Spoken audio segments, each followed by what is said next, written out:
Updates के बाद आपको बताएं कि रूस ने यूक्रेन ट्रांजिट के जरिए ऑस्ट्रेलिया के लिए गैस की सप्लाई बंद कर दी है। यूक्रेनी हुकाम का कहना है कि रूस के साथ गैस ट्रांजिट माहिदे की तजदीद तोसी का कोई मनसूबा ज़ेर गौर नहीं। ट्रांजिट माहिदे के तोसी न होने से स्लोवाकिया को भी सप्लाई मुअत्तल हो जाएगी। इस बारे में मजीद जानते मॉस्को में अपने नुमाइंदे शाहिद घुम्मन से। शाहिद, आगाह कीजिएगा।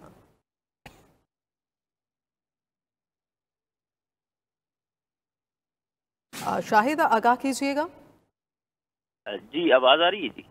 जी जी। हेलो जी, बिल्कुल। रूस ने यूक्रेन ट्रांजिट के जरिए ऑस्ट्रिया के लिए गैस की सप्लाई बंद कर दी है। अगर ट्रांजिट की तस्दीक नहीं होती तो रूस अब सिर्फ हंगरी और स्लोवाकिया को गैस फराहम करेगा।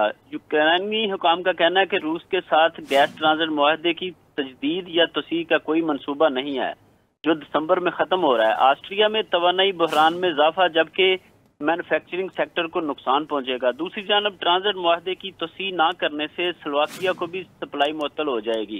जी जी शाहिद, शुक्रिया आपका।